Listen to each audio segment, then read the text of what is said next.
So hey, what's up, guys? I'm here at the Meeting Street Inn, sitting here with Kurt. He works the desk counters at night, I guess. So we've just been talking about some experiences he's had. Would you mind head and shedding some light on what you've had happen? Well, the main thing that happens here is noise more than sight. Noise? Mm-hmm. You can hear furniture being moved in rooms that are vacant. Ooh. And you can hear people running up and down the porch when there's no one outside. That sounds like And fun. That's pretty common. A lot of guests report that. You know, most guests don't report or see anything or hear anything, but the ones that do, that's the most common. Okay. And also, several guests have taken pictures of their room and seen things in the photos. In the photos? Mm-hmm. Like what would they see? Shadows, orbs. One guest actually saw a clear outline of a woman standing in the room. Oh, wow. Another guest saw a man sitting on the end of the bed. It wasn't there by the naked eye, but it was in the photograph. Oh, wow. So a little bit about this history of this place is... it was built in 1874. 1874? Right after the Civil War. Was that the original property? Yes. Okay. This whole block burned during the Civil War just because there was a fire and all the men were fighting, so there was nobody to put it out. So it burned the whole block area. And so these buildings that are old like this originally were built in the 1870s afterwards. Okay. So this one was built in 1874. But the property here, from what I understand, was here. It was a theater before. Yes, before that there was a theater built here in 1837. And then that's what burned down in the fire. And that burned down in the fire. Okay. And then this building was built in the 1870s to replace that. And it was built as a tavern and a restaurant. And it was renovated in the 1970s, but this section here is pretty original. And actually, when we were doing research on the history, we went to the library and found some photographs of the burnt-out theater. And the property right next door behind us was a graveyard. Oh, that's pretty cool. Yeah, you can see the tombstones in the photograph of the burned out That's theater. Actually pretty awesome. Yeah, so you might walk over there. Now, we were talking before about any deaths that had happened on the property. None that I know of specifically. None that you know of specifically. How about any stories you've heard? Not really deaths. Not really deaths. Okay. That might be one thing that could be haunting this place. Right. Like I said, I did hear a story of a drunken female. You said you don't know how true that is. I don't know that. She fell off the roof, guys. Like, come on. You get drunk, somehow you end on the roof, right, and then fall off. But if anything, that could explain some of the female apparitions I have seen here. If what they said, she probably fell in the courtyard right outside there. That could explain the orb that his coworker had seen. Right.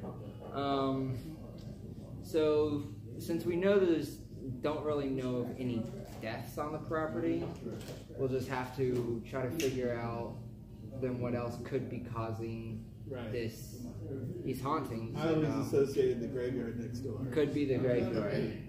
Spirits do tend to travel, and they may just like it that it's a hotel. Right. Now they're just like, oh, we can live in this luxurious hotel. So do you know anything like later history? Like, I do know it was a tavern at one point. It was a tavern, and in fact, this section actually was used for dentist office, an antique shop.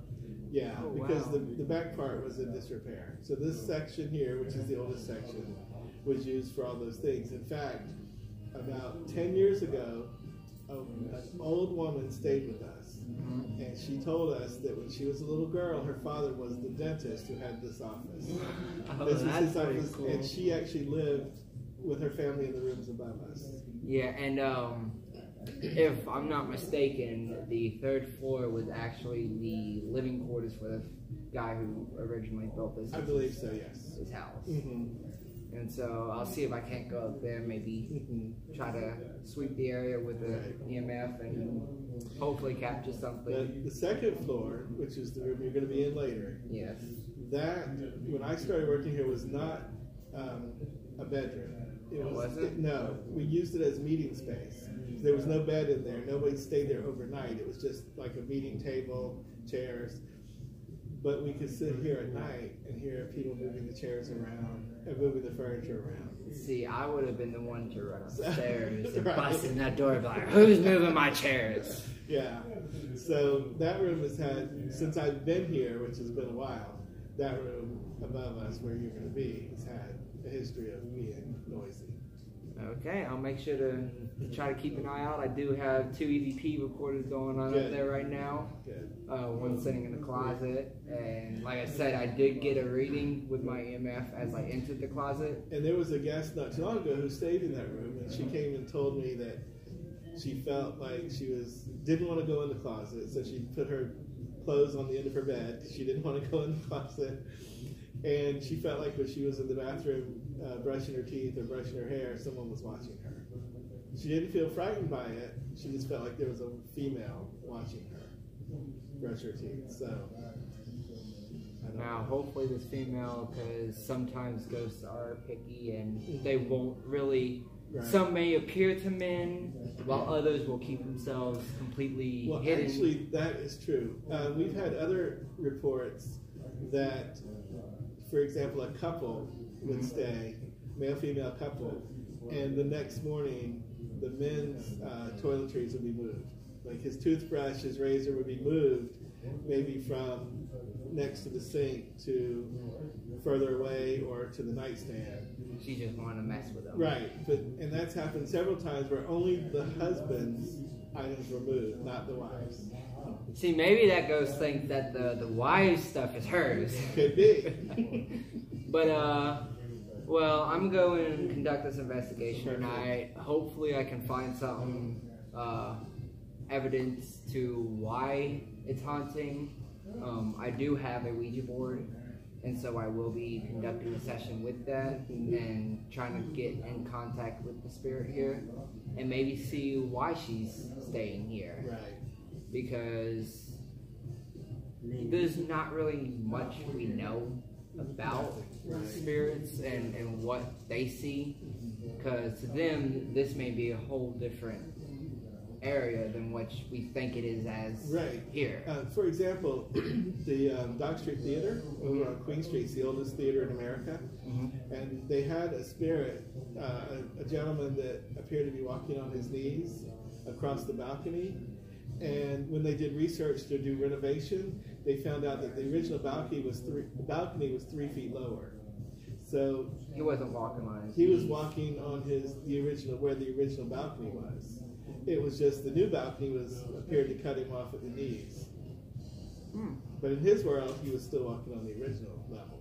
Yep, and those can either be, as I like to call them, I call them stamps on time, is when certain moments, conditions, like the cycle of the moon or the temperature of the night, just kind of comes together and it can create that imagery of something happening. That tends to be around, I would say 85% of hauntings is just something that was stamped on time and not an intelligent haunting as we may have here, because as you say, not all the guests have the same experiences. That's right. And most have none. Most of our guests have no experience. But the ones that do, there seems to be a pattern, but there are still some differences. And it's hard to pinpoint, whether there's a child or a woman or a man. It could be multiple. Yeah. And so, I don't know. Well, I guess we'll find out tonight. Yes. So, hoping for a really haunted, spooky night. Maybe my bed shakes. Maybe. I might enjoy that. So, it was nice talking to you, man. You too. Thanks. Goodbye. Thank you so much, man. Appreciate it. And then, I'm out, guys. Peace.